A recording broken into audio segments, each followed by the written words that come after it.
From the Home Slice News Center, this is the Daily Slice for Wednesday, January 3rd, 2024. I'm D. Ray Knight. This is what's going on. Rapid City Police are investigating a break-in that occurred in the early morning hours yesterday. Around 3:30 a.m., an officer on patrol saw a group of juveniles approach and break the main entrance door of a business on the 900 block of East North Street. The officer entered the parking lot, and the juveniles ran in different directions. After a foot pursuit, 3 of the juveniles were apprehended and taken into custody. The same business had been broken into the previous day, and police are looking into if that incident was related. Attempts to increase teacher pay have been a failure in the state.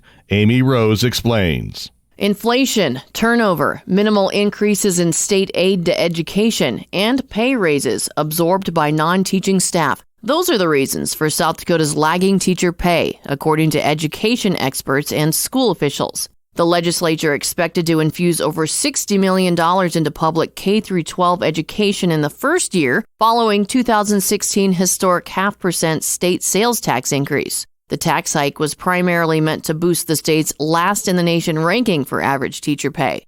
Expectations soon gave way to disappointment. South Dakota rose to 47th in the nation for teacher pay thanks to the 2016 influx of funding, but has since fallen back to 49th based on 2021-2022 state averages collected by the National Education Association. South Dakota Attorney General Marty Jackley has joined 24 other state attorneys general in filing an amicus brief challenging a California law.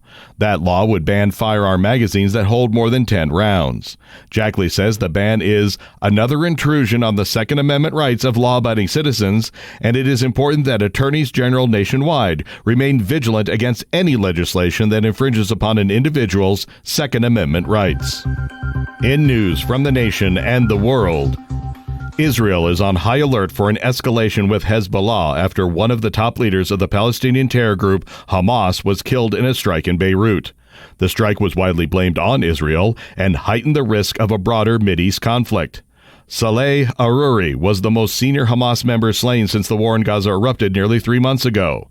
The killing provided a morale boost for Israelis, still reeling from Hamas's October 7th attack, as the militants put up stiff resistance in Gaza and continued to hold scores of hostages. But its implications for the war remain unclear, as it risked opening up a second front. Former President Trump is appealing decisions in several states to keep him off their ballots. Amy Rose has more. Former President Donald Trump is appealing a decision by Maine's Democrat Secretary of State that he cannot be on the ballot there because he violated a constitutional ban against people who engaged in insurrection holding office. The Republican presidential candidate's appeal to Maine's Superior Court came Tuesday, and he is expected to soon appeal a similar ruling by Colorado's Supreme Court to the U.S. Supreme Court. The nation's highest court has never ruled on Section 3 of the 14th Amendment and is likely to have the final word on Trump's eligibility in Colorado, Maine, and elsewhere. Explosions at an event honoring a prominent Iranian general slain in a U.S. airstrike in 2020 have killed at least 25 people and wounded 40 others. A senior official called the blasts a terroristic attack without elaborating on who could be behind them amid wider tensions in the Mideast over Israel's ongoing war against Hamas in the Gaza Strip.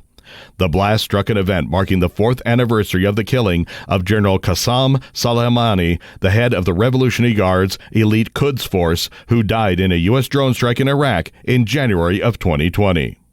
Your weather forecast from the Home Slice Weather Center.